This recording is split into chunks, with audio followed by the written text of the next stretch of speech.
1 João, capítulo 3, e nós vamos refletir até o versículo 10.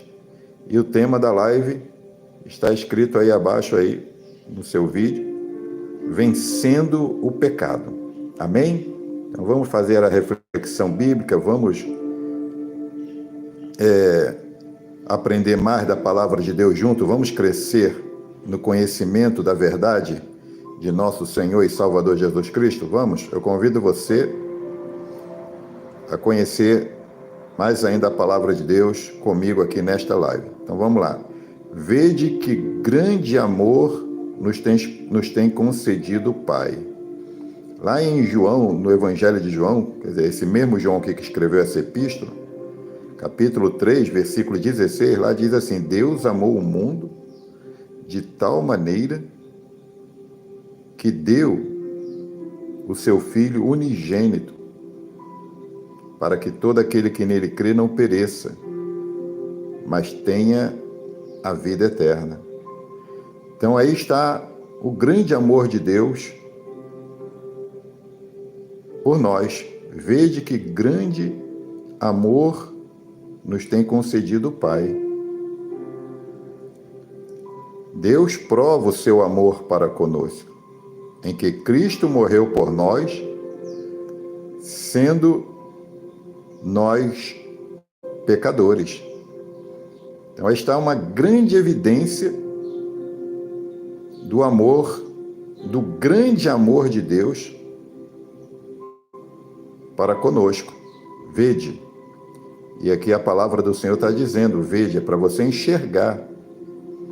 Quer dizer, você olhando para o Calvário, para a cruz, para Jesus pregado na cruz, você passa então a ver o grande amor de Deus. Porque quem daria o seu filho para morrer em lugar de um pecador? Quem daria o seu filho para morrer no lugar de um pecador? Deus fez isso por mim e por você. Jesus morreu na cruz em nosso lugar, para que eu e você pudéssemos ter perdão dos nossos pecados e também vida eterna. Amém? Então aqui é um mandamento, olha, aqui já é um mandamento para mim e para você. Vede que grande amor nos tem concedido o Pai. Então é para você enxergar como é grande o amor de Deus por você, a ponto de sermos chamados filhos de Deus. Olha que coisa maravilhosa, né? Deus nos ama com um grande amor, a ponto de que agora nós podemos ser chamados filhos de Deus por causa desse grande amor. E é a partir de que momento que a gente passa a ser chamado filho de Deus? Nós sabemos que a razão de sermos chamados filhos de Deus é por causa do grande amor de Deus, de ter enviado a Jesus Cristo para morrer por todos nós na cruz do Calvário.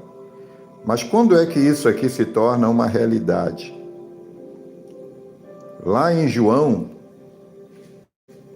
capítulo 1, versículo 12, está dito assim, que Jesus veio para os seus, mas os seus não o receberam.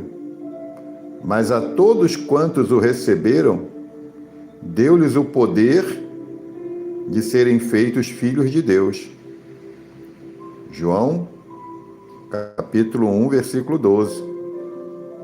Todos aqueles que recebeu, que aceitou Jesus no seu coração, está dito lá, deu-lhes o poder de serem feitos filhos de Deus. Então é a partir desse momento em que nós abrimos o coração para Jesus, e Jesus passa a viver no nosso coração, que nós somos chamados filhos de Deus. É a partir desse instante. Mas isso só é possível por causa do grande amor de Deus, de ter enviado a Jesus para morrer lá na cruz do Calvário para o perdão do meu dos nossos pecados. Amém? Então vamos continuar aqui. Vede que grande amor nos tens concedido o Pai, a ponto de sermos chamados filhos de Deus. E de fato, somos filhos de Deus. De fato, então não é uma ilusão, não é um engano, não é uma mentira que nós estamos abraçando, é um fato. Porque eu e você temos a memória de que um dia nós nos encontramos com Jesus. Que um dia as boas novas de Deus chegou até aos nossos ouvidos e nós cremos no Evangelho de Jesus. E aceitamos Jesus Cristo como Senhor e Salvador da nossa vida. Então isso foi um fato. Isso não foi uma imaginação da nossa cabeça. Isso não é meras palavras da nossa boca. Isso é um fato, é uma realidade. Que um dia nós estávamos perdidos neste mundo, sem Deus, sem paz, sem salvação. E tivemos um encontro com Jesus. Assim mesmo como foi com Saulo de Tarso, que também andava perdido na sua ignorância aqui neste mundo, até o dia que ele encontrou com Jesus lá no caminho de Damasco. E a partir de então, Paulo foi regenerado, foi gerado de novo. Ele aceitou Jesus. Jesus passou a viver no seu coração, na sua vida, ao ponto que ele chega a dizer mais adiante: eu não vivo mais, mas Cristo vive em mim. E a vida que agora eu vivo-a na fé do Filho de Deus, o qual me amou e a si mesmo se entregou por mim. Então esse é um fato. A minha conversão, a tua conversão a Jesus é um fato. Não é algo da nossa imaginação. Amém? Continuando, ainda aqui no versículo 1, hein? Nós vamos até o versículo 10. Por essa razão, o mundo não nos conhece, porquanto não o conheceu a ele mesmo. Por essa razão, o mundo não nos conhece. Então, as pessoas do mundo, aqueles que não são de Deus, mas são do mundo, eles zombam da nossa fé, eles nos ridicularizam, eles fazem piada com a nossa conduta de viver, porque nós vivemos neste mundo com a consciência que não somos mais do mundo, mas que somos filhos de Deus. E o mundo, como ainda não conheceu a Jesus, o mundo não conhece esse mistério da graça de Deus, que nós já conhecemos, porque isso é um fato, a regeneração, o novo nascimento, a transformação em Cristo que ocorreu na nossa vida e passamos a ser filhos de Deus. Paulo diz, escrevendo aos Coríntios, que aquele que está em Cristo é nova criatura. As coisas velhas já passaram. Eis que tudo se fez novo. Então nós passamos a ser novas criaturas porque fomos gerados de novo. Nós nascemos de novo. E agora nos tornamos filhos de Deus através do novo nascimento em Cristo. Por essa razão que o mundo não nos conhece, porque o mundo não sabe dessa realidade. O mundo não tem essa experiência que nós temos, nós filhos de Deus. Por isso o mundo não nos conhece, porque não o conheceu a Ele mesmo. Quer dizer, o mundo não tem conhecimento de Deus. O mundo não sabe quem é Jesus na sua essência. Por isso, muitas das vezes, o mundo nos opõe. O mundo ele vive contrário ao estilo de vida que nós temos em Deus. Continuando agora o versículo 2. Amados, agora somos filhos de Deus. Então tenha consciência disso, meu irmão, minha irmã. Você é filho de Deus, e não sou eu que estou falando isso para você, não.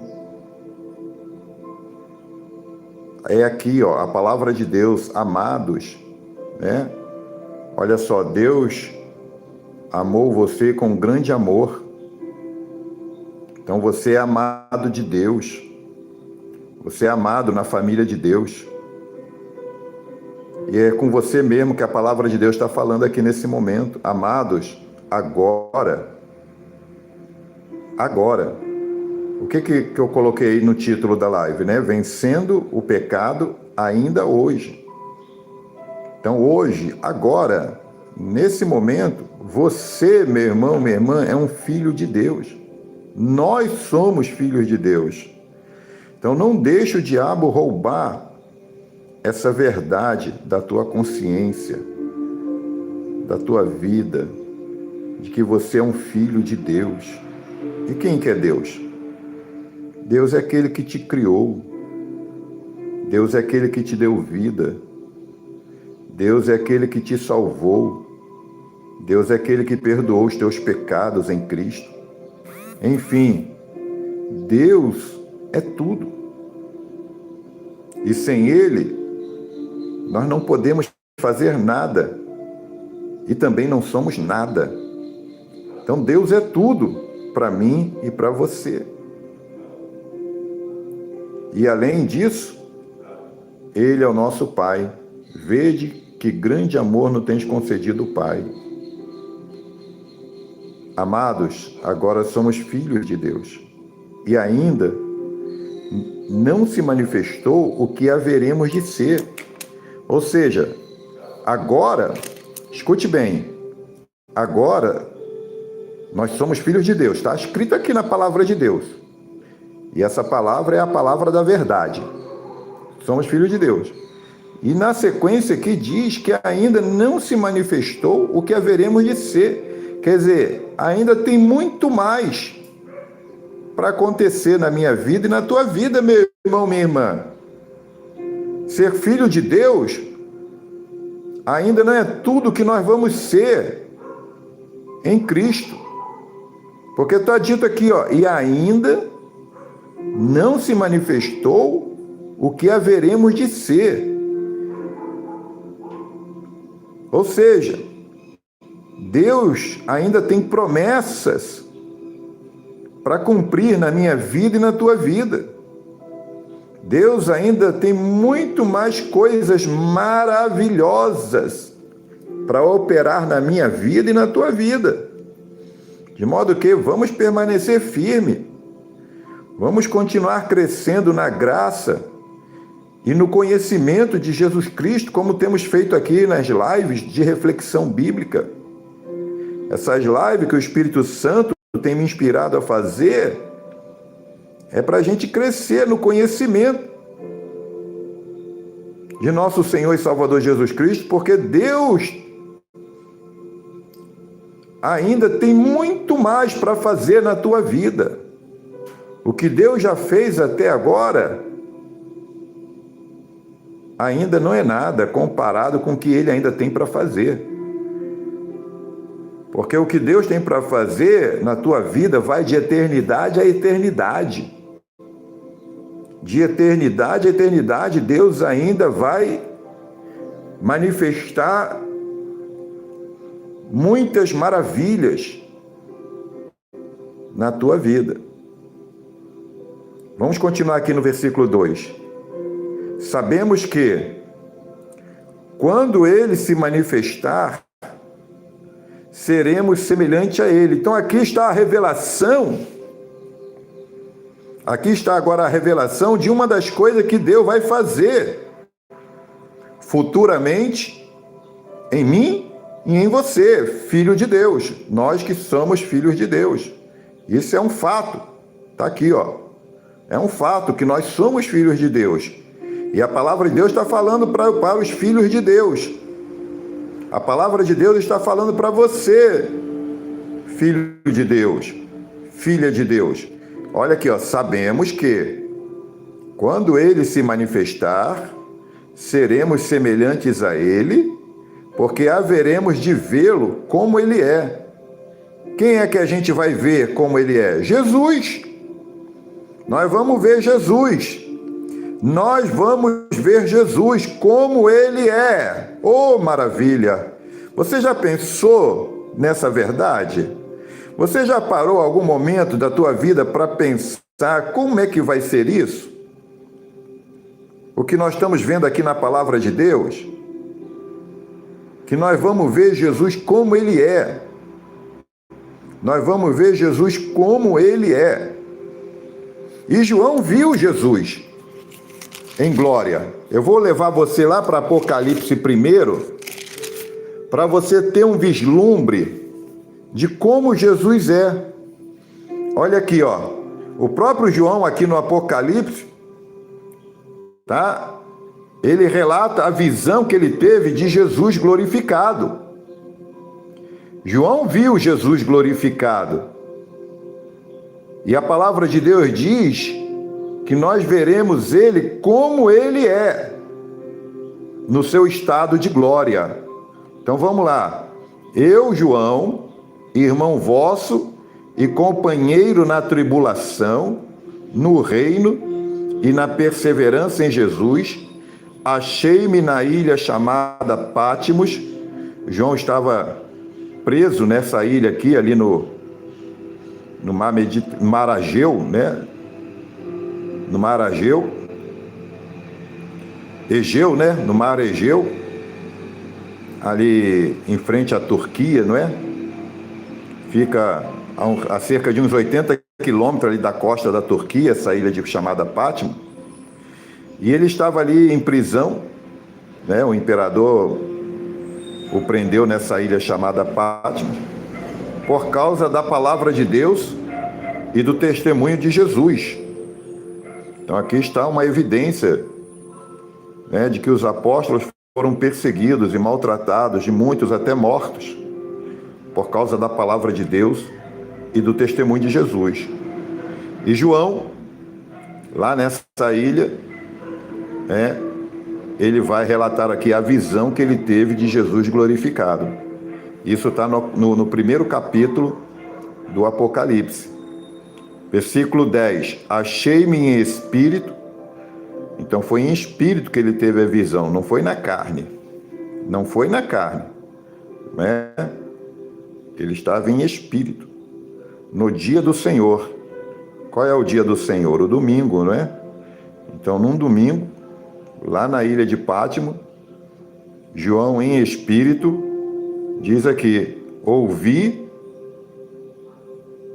né, por detrás de mim, grande voz como de trombeta. Então ele ouviu uma grande voz como de trombeta. Versículo 11. Dizendo, o que vês, escreve em livro e manda às 7 igrejas, Éfeso, Esmirna, Pérgamo, Tiatira, Sardes, Filadélfia e Laodiceia. Então ele ouviu uma grande voz dizendo para ele escrever em livro, né, o que ele ia ouvir ali da parte de Jesus. Voltei-me para ver quem falava comigo e, voltado, vi 7 candeeiros de ouro e no meio dos candeeiros um semelhante ao Filho do Homem. Olha aqui, ó. Olha Jesus aqui, ó. Jesus no meio dos candeeiros, com vestes talares. Então aqui começa a visão do Filho do Homem, de Jesus glorificado. Tá? Eu estou dando aqui uma noção para vocês, dentro da palavra de Deus, de como Jesus é hoje glorificado no céu. E João viu ele, e tá aqui, ó. Voltei-me para ver quem falava comigo, e voltado, vi 7 candeeiros de ouro, e no meio dos candeeiros, um semelhante ao Filho do Homem. E quem que é esse aqui? É Jesus. Jesus, o meu Senhor e Salvador, e teu Senhor e Salvador também, meu irmão, minha irmã. Com vestes talares, cingindo a altura do peito, com uma cinta de ouro. A sua cabeça e cabelos eram brancos como alva lã, como neve. Os olhos como chama de fogo. Os pés semelhantes ao bronze polido, como que refinado numa fornalha. A voz como voz de muitas águas. Tinha na mão direita 7 estrelas, e da boca saía-lhe uma afiada espada de 2 gumes. O seu rosto brilhava como o sol na sua força, como o sol do meio-dia. O seu rosto brilhava como o sol na sua força. Quando vi, olha aqui, ele viu Jesus glorificado. Quando o vi, caí a seus pés, como morto. Porém, ele pôs sobre mim a mão direita, dizendo: não temas, eu sou o primeiro e o último, e aquele que vive. Estive morto, mas eis que estou vivo pelos séculos dos séculos, e tenho as chaves da morte e do inferno. Escreve, pois, as coisas que viste. Então, isso aqui está escrito porque o próprio Jesus pediu para João escrever o que viu. Agora, vamos voltar lá para 1 de João 3. 1 de João 3, e vamos continuar a nossa reflexão. Aqui em 1 de João 3, a promessa de Deus para os filhos de Deus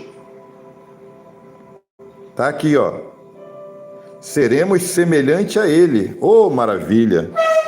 Oh, glória a Deus! Seremos semelhante a Ele. Seremos.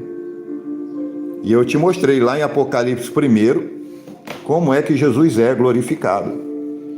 Porque Ele hoje está no estado de glorificação. Depois que Ele venceu a morte e ressuscitou, e ascendeu ao céu, e se assentou à direita de Deus Pai, Ele está lá cheio de glória. E a palavra de Deus está falando que nós, filhos de Deus, olha aqui, somos filhos de Deus, de fato, somos filhos de Deus, diz que seremos semelhante a Ele. Você pode glorificar a Deus por isso? Por essa promessa maravilhosa? Você pode adorar a Deus por isso?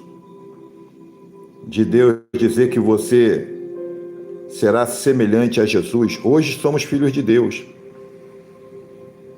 E quando Jesus se manifestar, olha aqui, ó, sabemos que quando Ele se manifestar, seremos semelhante a Ele. Quando é que Jesus vai se manifestar? Quando Ele vier nas nuvens, arrebatar a sua igreja, o seu povo, os seus fiéis, os seus eleitos, os seus escolhidos, os seus santos. Brevemente Jesus virá.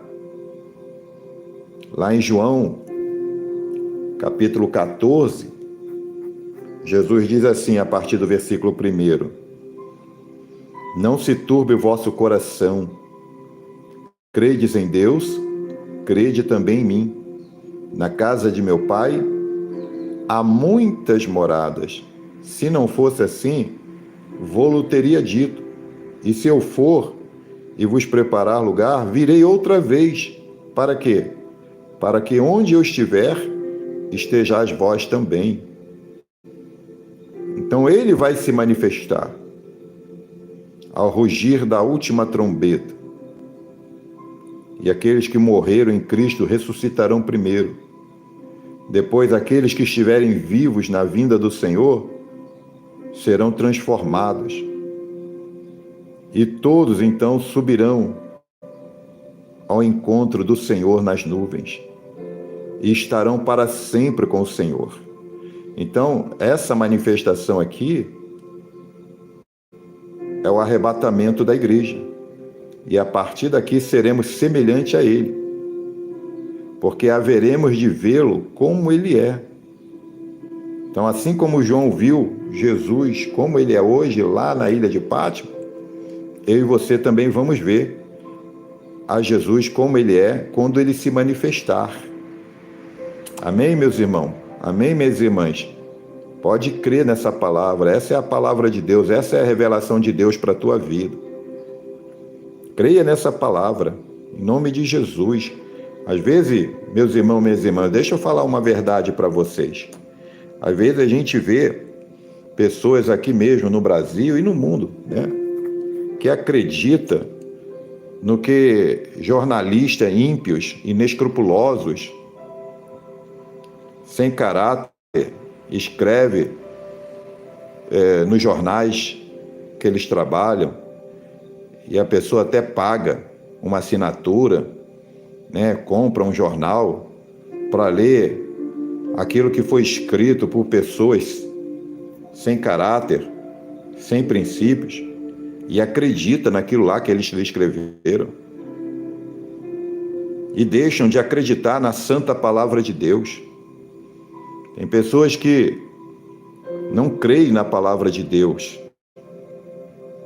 Mas nós sabemos que pessoas assim, elas estão cegadas pelo diabo, para que não lhes resplandeça a luz da glória de Cristo sobre as suas vidas.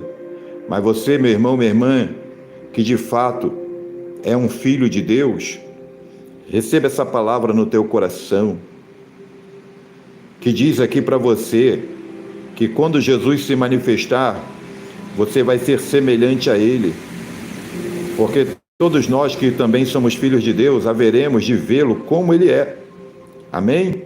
Agora o versículo 3, nós vamos até o versículo 10. Fica comigo, que aqui, nesta live, você ainda hoje vai ter a consciência de uma vida vitoriosa sobre o pecado. E a si mesmo se purifica todo que nele tem esta esperança, assim como ele é puro. Olha bem, você tem essa esperança de que você vai ser semelhante a Jesus? Que você vai ver Jesus como Ele é? Você tem essa esperança de que Jesus vai se manifestar? Que Jesus virá nas nuvens arrebatar a sua igreja, o seu povo? Aqueles que de fato são filhos de Deus? Você tem essa esperança? Então a palavra de Deus fala com você aqui agora, olha, e a si mesmo se purifica. Então purifica a sua vida, porque aquele que vai vir buscar você, ele é puro, ou seja, ele é imaculado. Ele é imaculado. Em Jesus não há nenhuma mancha de impureza. E a si mesmo se purifica. E como é que o crente se purifica? Como é que a gente pode se purificar para viver com pureza, assim como Jesus é puro? Aqui mesmo, meus irmãos, nessa epístola de 1 João, diz aqui, olha aqui, ó, o versículo 9 do capítulo 1. Se confessarmos os nossos pecados, Ele é fiel e justo para nos perdoar os pecados e nos purificar de toda injustiça. Se confessarmos os nossos pecados, Ele é fiel e justo para nos perdoar os pecados e nos purificar de toda injustiça. Então a palavra de Deus está falando para a gente se purificar. E como acontece esse processo de purificação da nossa vida? Confessando os nossos pecados. Confessando, se arrependendo, vomitando a sujeira do pecado para fora, tirando da nossa vida. Quando a gente confessa, esse processo vai acontecendo, nós vamos ficando purificados. Então, quem tem essa esperança da volta de Jesus, de ser glorificado na manifestação de Jesus e ser como ele é, purifica a si mesmo. E eu já mostrei aqui dentro da palavra como é que se purifica, né? Confessando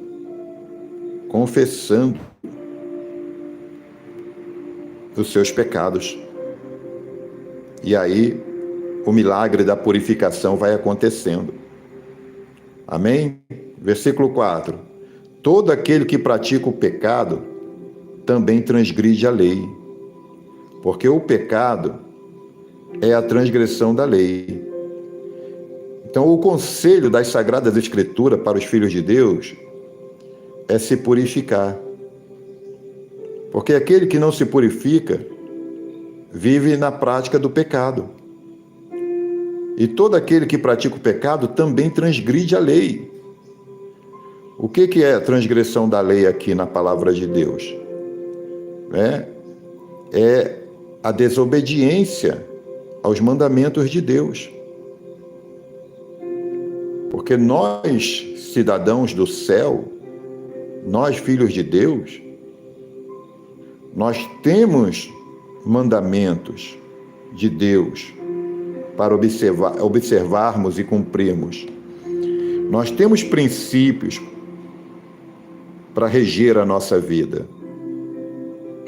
E se a gente transgredir a lei de Deus, os mandamentos de Deus, nós estamos em rebeldia. E a rebeldia, a transgressão, é pecado. Está aqui, porque o pecado é a transgressão da lei. Você está entendendo o que é o pecado? O que é o pecado? É a transgressão da lei. Todo aquele que pratica o pecado também transgride a lei, porque o pecado é a transgressão da lei. Ou seja, quando a gente transgride os mandamentos da palavra de Deus, a gente está pecando. Toda desobediência à palavra de Deus é pecado. Então a palavra de Deus diz lá, não adulterarás.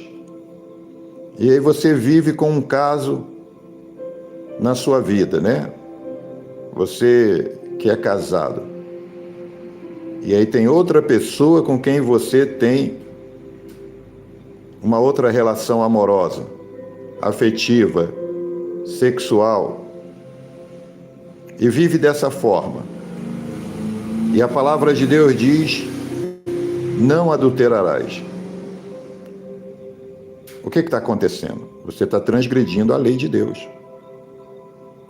Você está pecando. Porque o pecado é a transgressão da lei. E Jesus diz que o adultério não é só quando acontece o ato, mas o adultério já é praticado quando existe cobiça. Existe cobiça. Quando o homem ou a mulher está cobiçando outra pessoa que não é o seu cônjuge, Jesus diz que no íntimo, o adultério já foi praticado. Todo aquele que pratica o pecado também transgride a lei, porque o pecado é a transgressão da lei. Então observa bem aqui, queridos, que a palavra manda para quem tem a esperança da volta de Jesus, de um dia, ver Jesus como ele é e ser semelhante a ele na glória celestial, purifica-se, se purifica. Porque quem não se purifica vive praticando o pecado. E o pecado é a transgressão da lei. O pecado é ficar vivendo em desobediência à palavra de Deus. Versículo 5. Sabeis também que ele se manifestou para tirar os pecados, e nele não existe pecado. Olha aqui no versículo 2, fala que Jesus vai se manifestar. Essa manifestação aqui de Jesus no versículo 2 é a segunda vinda dele, tá? Para arrebatar o seu povo. Aqui fala de uma outra manifestação de Jesus. Sabeis também que ele se manifestou. Aqui ainda vai acontecer, ele vai se manifestar ainda, né? Uma segunda vez para abduzir, raptar, arrebatar, levar o seu povo da terra para o céu. E aqui fala de uma manifestação que já aconteceu no versículo 5. Então essa manifestação aqui foi a primeira vinda dele, há cerca de 2000 anos atrás. Sabeis também que ele se manifestou para tirar os pecados e nele não existe pecado. Então a primeira vinda de Jesus a essa terra foi para tirar os pecados da nossa vida. Quando Jesus foi ser batizado lá no Rio Jordão por João Batista, o seu primo, quando João viu Jesus vindo na sua direção, João capítulo 1, versículo 29, né? João, o autor aqui dessa epístola e o autor do evangelho de nome João e um dos apóstolos, né?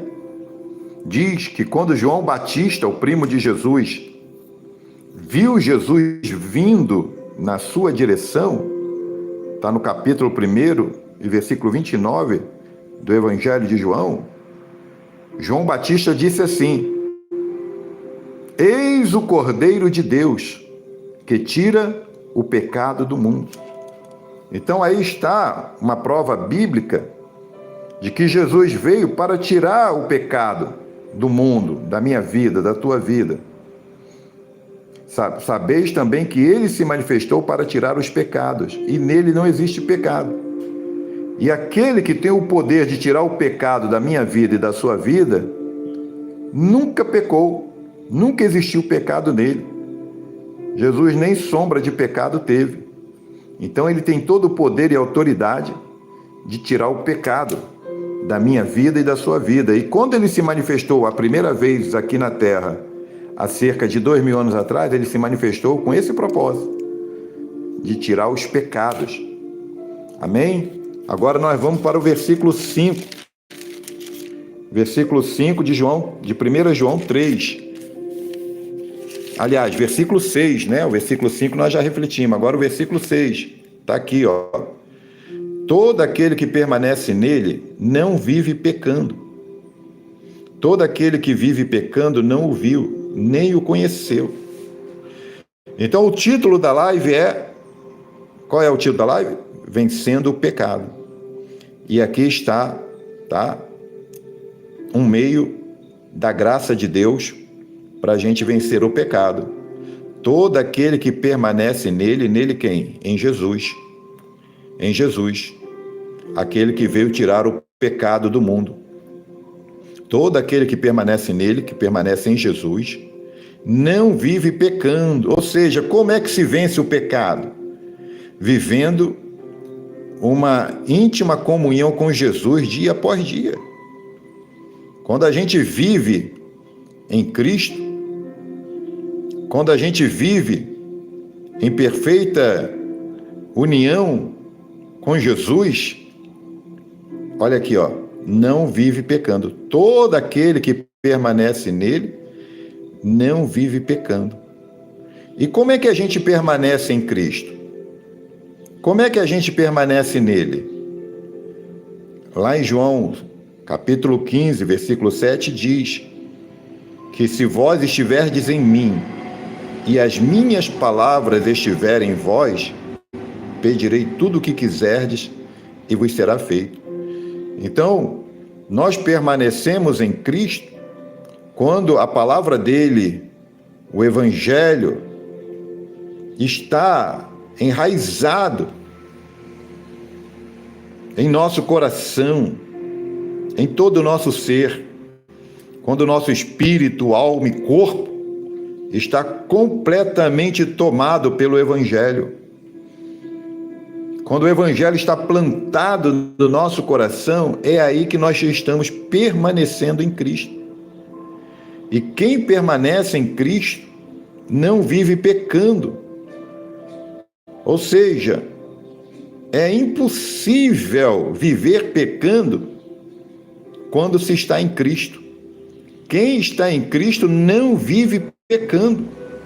Todo aquele que permanece não vive pecando. Todo aquele que vive pecando não o viu, nem o conheceu. Então, quem vive pecando não o viu e nem o conheceu. Mas espera aí, pastor Fernando. Mas aí mesmo em 1 João diz que se alguém diz que não tem pecado é mentiroso. E agora, como é que diz que quem permanece em Cristo não vive pecando? E aquele que vive pecando não o viu nem o conheceu? Nós precisamos entender uma coisa aqui, pessoal, né? O pecado na vida dos filhos de Deus não é uma prática. Não é uma prática. O pecado na vida dos filhos de Deus é um acidente. É um acidente. Mas assim que um filho de Deus peca, ele logo se arrepende, confessa, pede perdão e continua avançando na sua vida de santidade, na sua vida de pureza. Agora, o pecado na vida de quem não conheceu a Deus, de quem não viu a Deus, de quem ainda não é filho de Deus por adoção de Jesus Cristo, que vive pecando, já é algo e que a pessoa faz como um outro costume qualquer da sua vida. A gente tem o costume de deitar, dormir, a gente tem o costume de levantar e escovar o dente, tomar café da manhã, a gente tem o costume de almoçar, a gente tem o costume de lanchar, de jantar, a gente tem o costume de se arrumar, de trocar de roupa. Então tem coisas que a gente repete todo dia, porque é costume da nossa vida. Tomar banho, trocar de roupa, escovar o dente, fazer as refeições. E para muita gente, o pecado também é um costume na sua vida. Tem pessoas que têm o costume de viver mentindo, adulterando, se prostituindo, roubando, matando, falando mal da vida dos outros, pensando o que não deve, falando o que não deve, traindo. Enfim, tem pessoas que têm esse costume. Vocês já ouviram aquele ditado, mente que nem sente? Quer dizer, a pessoa tem tanto costume de mentir que às vezes nem sabe o que está falando, se é uma verdade ou se é uma mentira. Então, todo aquele que permanece em Jesus não vive pecando, quer dizer, não vive dessa forma, como eu acabei de falar. E todo aquele que vive pecando não viu, quer dizer, ainda não teve um encontro com Jesus. Não teve um encontro com Jesus, como eu dei o exemplo aqui do apóstolo Paulo. Ele vivia pecando, ele vivia maltratando os cristãos, perseguindo a igreja, consentindo na morte dos santos de Deus. Mas a partir do momento que ele viu Jesus, que ele teve um encontro com Jesus, a vida dele mudou. A vida dele mudou. Por quê? Porque ele não viveu mais pecando, como ele vivia, fazendo mal ao próximo, perseguindo o próximo, odiando, maltratando a vida do próximo. Tudo isso deixou de existir na vida dele. Agora, quem ainda vive dessa forma, pecando, quer dizer, a pessoa, em vez de procurar um trabalho e ganhar o seu sustento, o seu pão de cada dia, trabalhando honestamente, pega um revólver e vai assaltar trabalhador no trem, no ônibus, no ponto do ônibus. Olha só que pecado terrível, do roubo, da maldade. de pessoas que estão ali no ponto do ônibus esperando uma condução para ir para o trabalho. Aí vem um bandido, um ladrão, com um revólver na mão para assaltar o Vale Transporte, o celular do trabalhador. Veja que pecado terrível. E tem pessoas que fazem isso todos os dias. Todos os dias estão roubando, assaltando, até matando, por causa de um celular, de um tênis, de coisas de valor quase nenhum. As pessoas roubam, matam, fazem todo tipo de maldade contra o próximo. Então, quem vive dessa maneira, pecando assim, diz aqui a palavra de Deus, não viu Jesus. Uma pessoa assim, que vive pecando, não viu Jesus, nem conheceu. Mesmo que essa pessoa tenha um crucifixo pendurado no pescoço, mesmo que essa pessoa diga que é evangélico, que é católico, que é espírita, que tem a Bíblia em casa, mas a verdade é que essa pessoa nunca viu Jesus, nunca teve um encontro com Jesus, nunca nasceu de novo, nunca se converteu e nem conheceu a graça de Deus, a graça salvadora. Versículo 7, filhinhos de Deus, filhinhos, não vos deixei enganar por ninguém.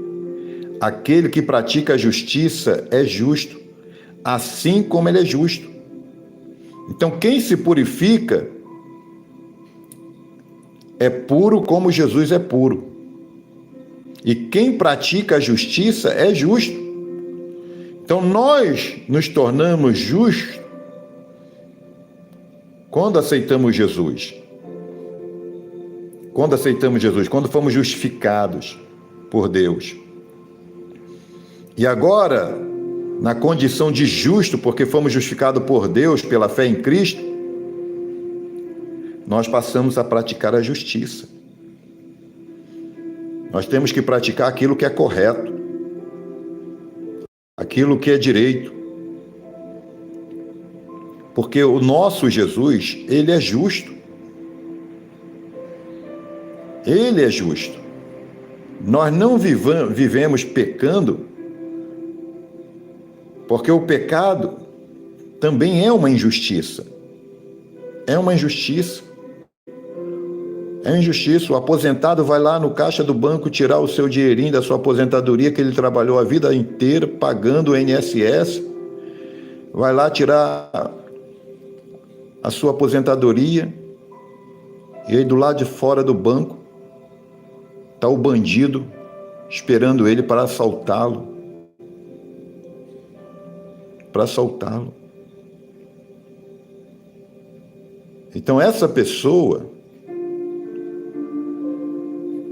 não pratica a justiça porque ele nunca viu Jesus, nem conheceu Jesus. Então não se deixe enganar, que aqui você tem uma evidência de quem realmente é filho de Deus e quem não é. Olha aqui, ó, os filhos de Deus e os filhos do maligno. Quem são os filhos de Deus? São aqueles que praticam a justiça. São aqueles que praticam a justiça. Versículo 8. Aquele que pratica o pecado procede do diabo. Pronto. Aqui está claramente dito quem são os filhos de Deus e quem são os filhos do maligno, do Satanás. Aquele que pratica o pecado procede do diabo. Aquele que pratica a justiça é justo, assim como ele é justo, então é de Deus. Quem pratica a justiça é de Jesus. Quem pratica o pecado procede do diabo. E eu já expliquei aqui o que é esse negócio da prática do pecado. A prática do pecado é quando a pessoa tem o costume de viver pecando. Essa é a prática do pecado. É aquela pessoa que não se arrepende nunca, não pede perdão. A pessoa vive traindo o cônjuge e chega com a maior cara de pau em casa, beijando a esposa, dizendo que ama, e acabou de voltar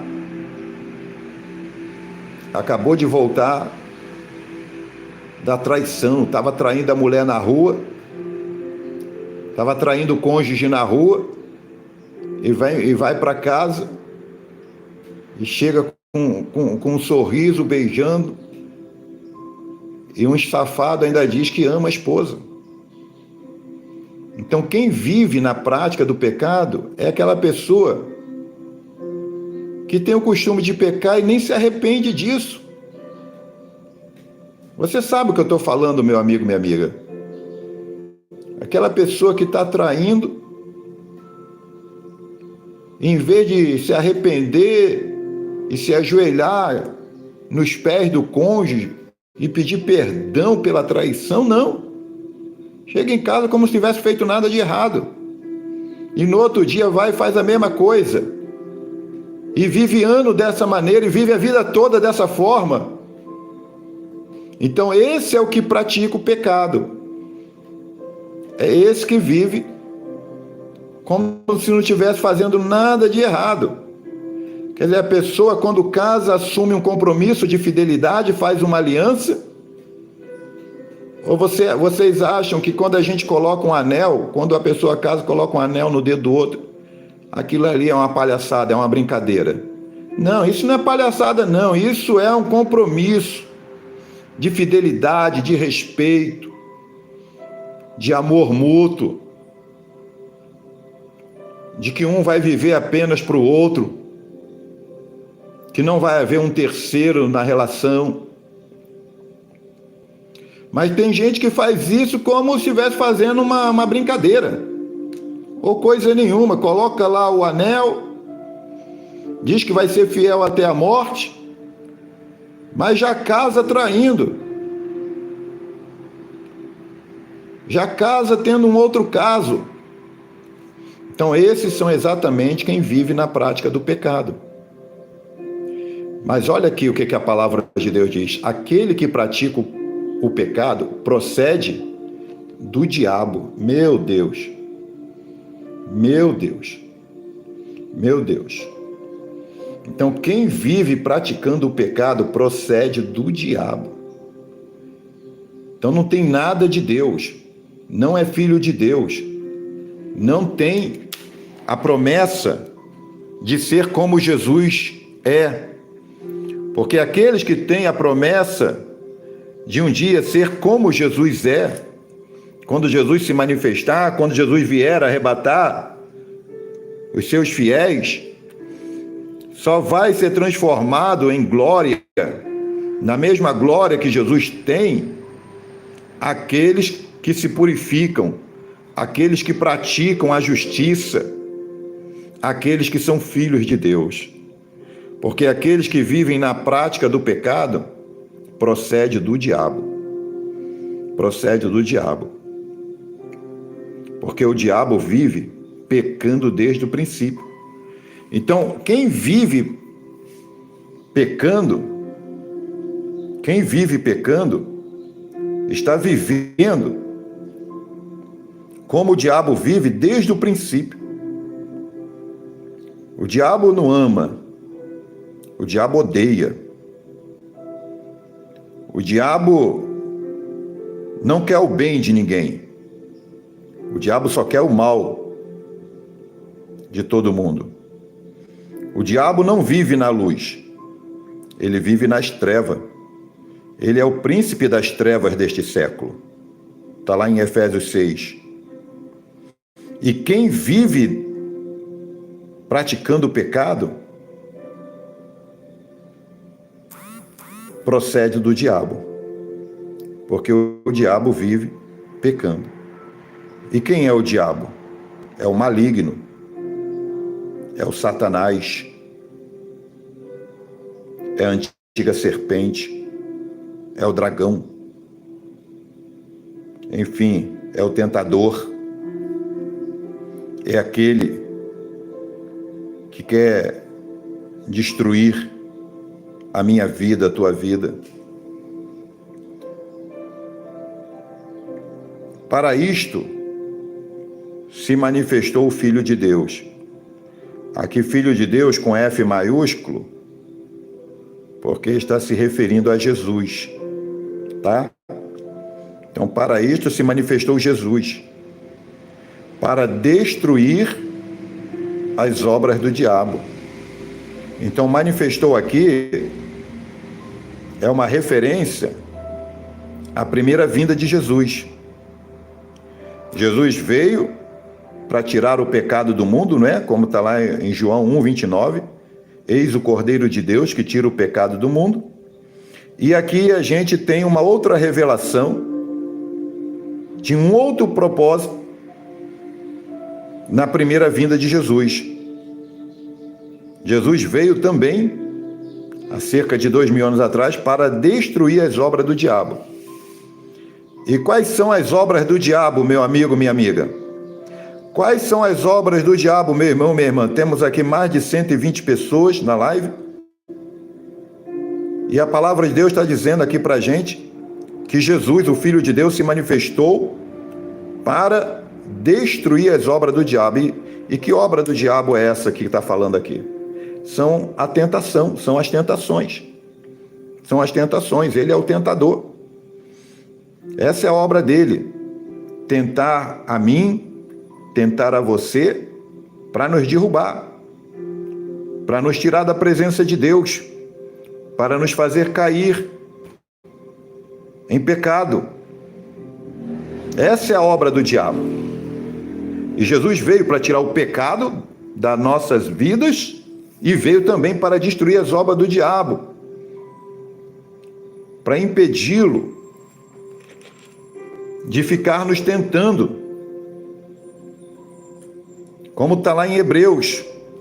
Eu vou mostrar aqui em Hebreus para vocês rapidinho que Jesus, até hoje, ele vive para destruir as obras do diabo.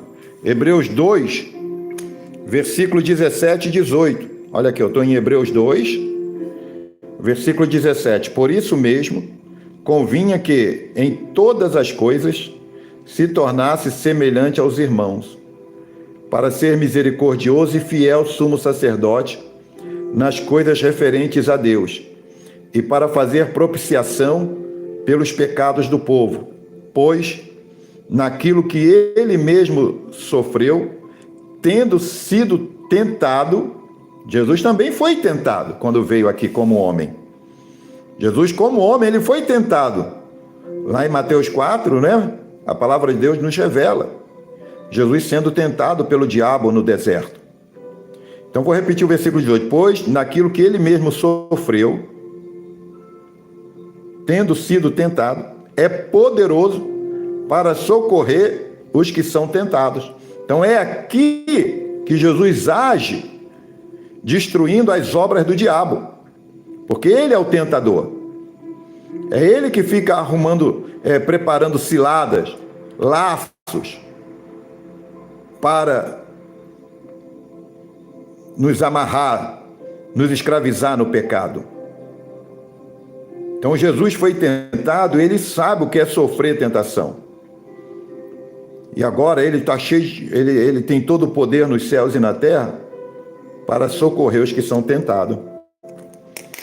Aleluia. Então ele veio para desfazer as obras do diabo. Jesus veio para desfazer as obras do diabo. E eu já mostrei para você na Bíblia quais são as obras do diabo. São as tentações. Jesus diz que o diabo, que é como um ladrão, uma das maneiras como ele é conhecido na Bíblia é ladrão, Jesus diz, o ladrão só vem para matar, roubar e destruir. Matar, roubar e destruir. Então a obra dele é nos tentar, e quando a gente cede à tentação, aí nós somos destruídos espiritualmente, nós morremos espiritualmente. Mas Jesus se manifestou para destruir as obras do diabo. Lá em 1 Coríntios 10:13, a palavra de Deus diz que Deus não permite que nós sejamos tentados acima do que podemos suportar. Mas no momento certo, Deus nos dá o escape. Então aí está a obra de Jesus em nosso favor. Deus não vai permitir que você, meu irmão, minha irmã, seja tentado acima das suas forças. E Jesus se manifestou exatamente para isso, para destruir as obras do diabo, tudo que o diabo tem feito. Jesus intercede por você diante do Pai. Jesus destrói os laços. A palavra de Deus diz que Jesus é aquele que derrotou o valente. Louvado seja Deus. Versículo 9. Todo aquele que é nascido de Deus não vive na prática de pecado. Então aqui está, mais uma confirmação de quem nasceu de novo, de quem foi regenerado pela água e pelo Espírito, como está lá em João 3, versículo 5, não vive na prática do pecado. Não vive na prática de pecado. Tá? Não vive na prática de pecado. O crente, todo mundo peca, né? O crente e o não crente, todo mundo peca. Só que o crente, ele não vive na prática do pecado. O pecado na vida do crente, do filho de Deus, é como uma topada, um tropeção. Você sai na rua e você não pensa em chutar uma pedra e arrebentar a cabeça do dedão. É ou não é, meu irmão, minha irmã? É ou não é, meu amigo, minha amiga? Você já saiu de casa alguma vez pensando, vou chutar uma pedra, hoje vou arrebentar meu dedo? Você pensa nisso? Ninguém pensa nisso. Mas, às vezes acontece. A gente está andando e dá uma topada e começa a catar cavaco, e lá na frente a gente vai olhar para o dedo e está lá o tampão arrancado, a unha quebrada, e aquela dor enorme, porque, sem querer, demos uma topada. Demos uma topada. Então, ilustrando, o pecado é como uma topada na vida do crente. O crente não sai de casa pensando em trair a mulher, em roubar, em matar, em mentir. Não. Mas, muitas das vezes, por falta de vigilância, acaba pecando. Mas quando o pecado acontece na vida do crente, não é como se ele não tivesse feito nada de errado. Pelo contrário, ele se sente culpado, ele se sente destituído da glória de Deus, da presença de Deus, ele sente uma tristeza profunda por ter transgredido a palavra de Deus, ele se arrepende, ele deseja de todo o coração nunca mais errar, pecar novamente. E com o rosto banhado em lágrimas, ele pede perdão para Deus, pede perdão para o próximo contra quem ele pecou. E a partir de então, ele começa a se santificar mais ainda, para que o que aconteceu não aconteça novamente na sua vida. Ele passa a buscar mais a Deus ainda, para não repetir o pecado na sua vida.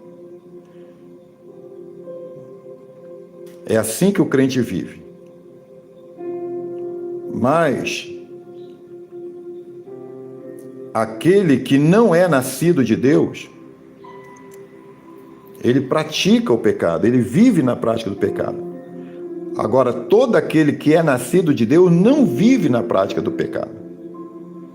Pois o que permanece nele, permanece em Jesus, o que permanece nele, no crente, no Filho de Deus, é a divina semente. E o que é a divina semente? É a palavra de Deus. Vou repetir aqui, versículo 9. Todo aquele que é nascido de Deus não vive na prática de pecado, pois o que permanece nele, no que é nascido de Deus, no Filho de Deus, é a divina semente.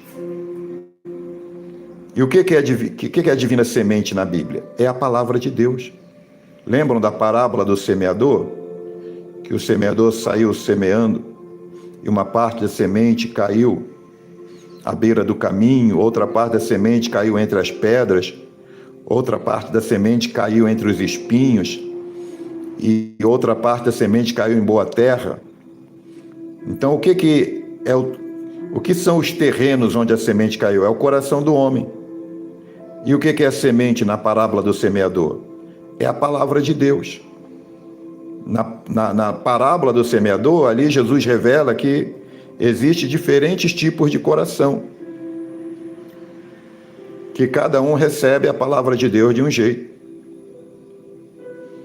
E aqui, está dizendo que quem tem a divina semente, quem tem a palavra de Deus, não vive na prática do pecado. E qual é o título da live? Vencendo o pecado. Então aqui nós temos mais uma revelação de como podemos ter uma vida vitoriosa sobre o pecado, tendo a palavra de Deus no nosso coração.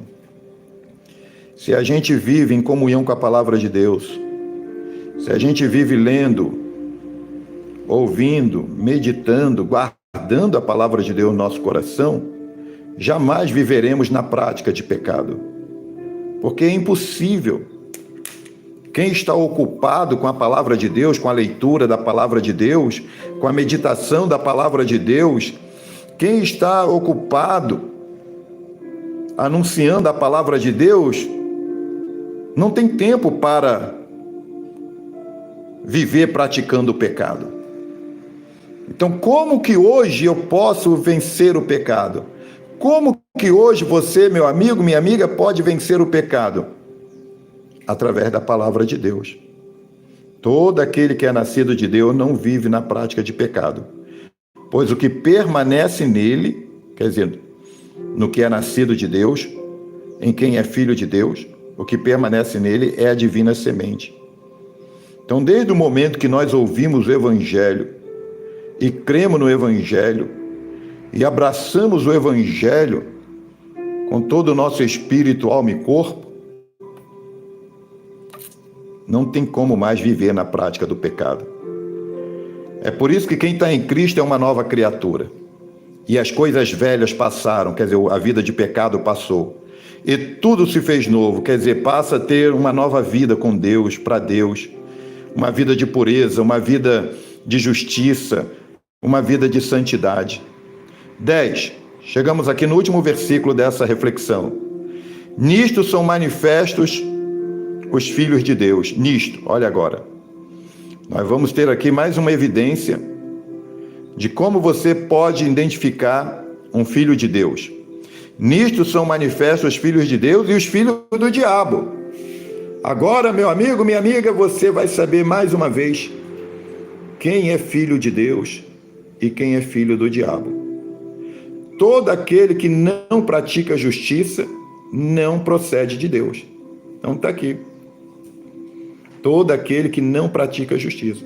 Os filhos de Deus são os que praticam a justiça.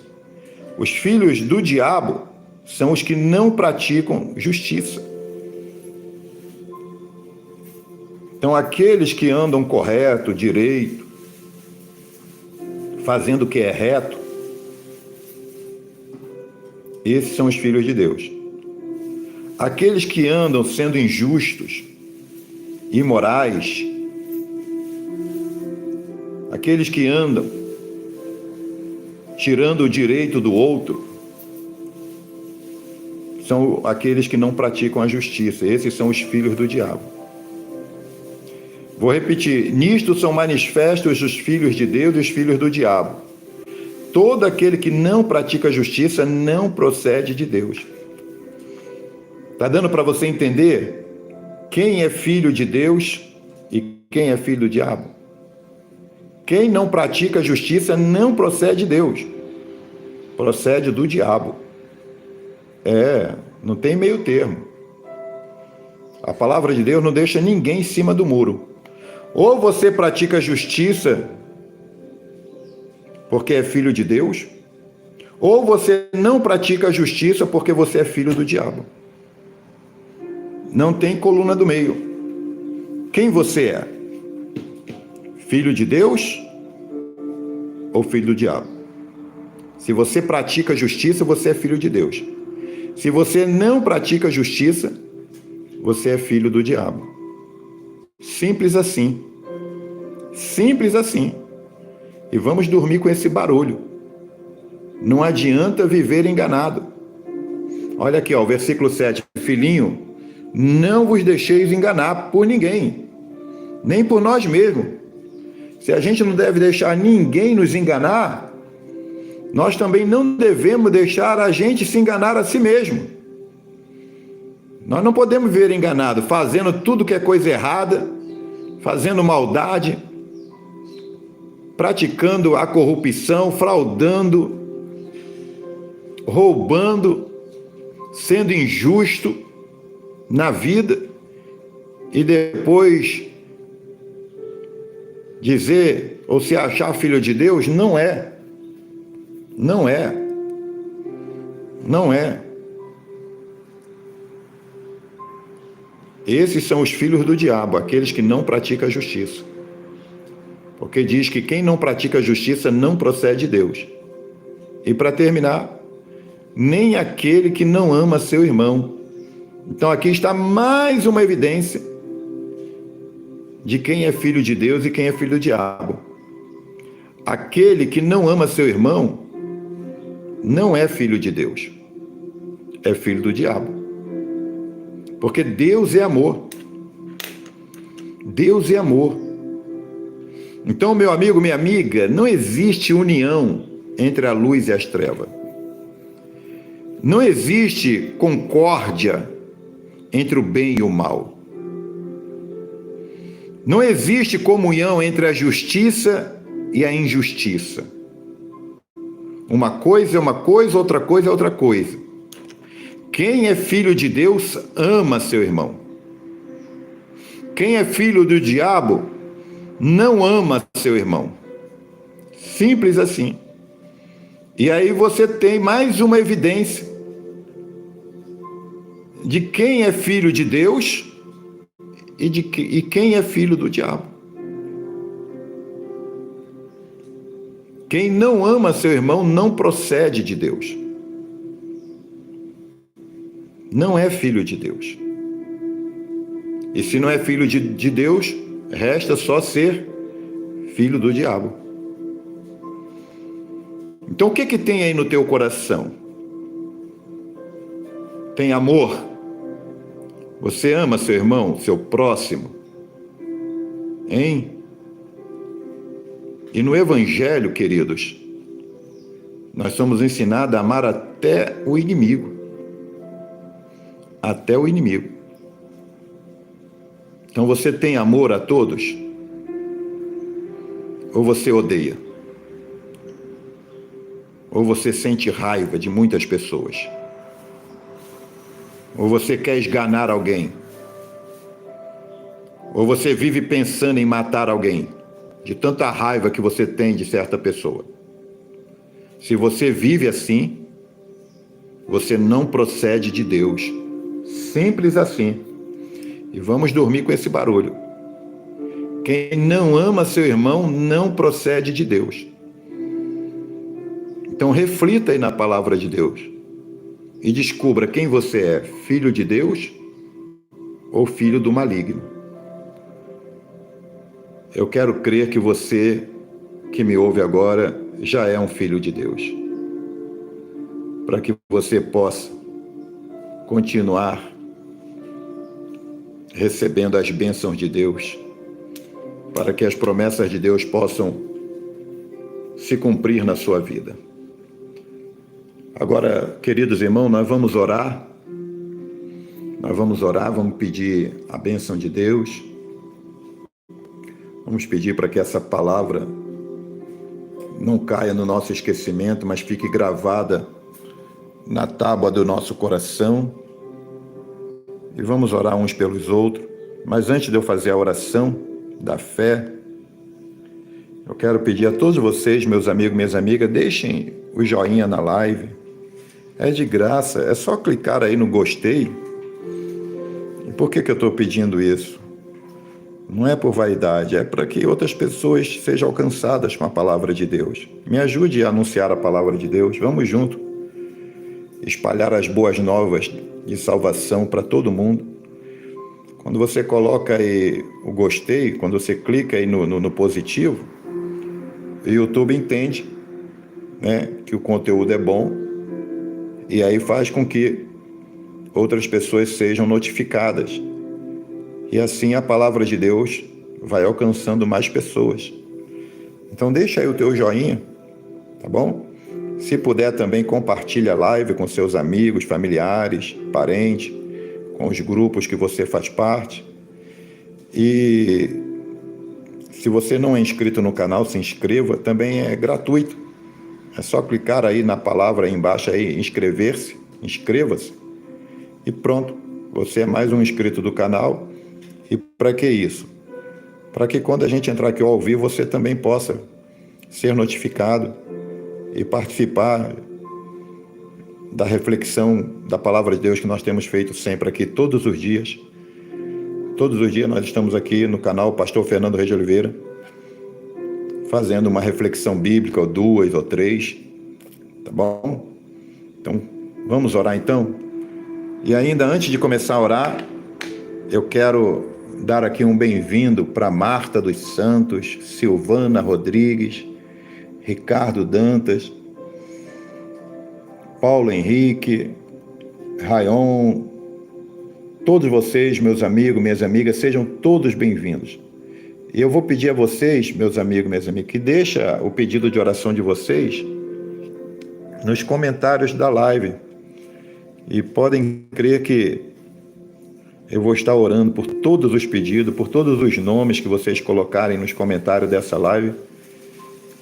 Eu vou estar incluindo nas minhas orações. Agora eu quero fazer uma oração por todos, tá bem?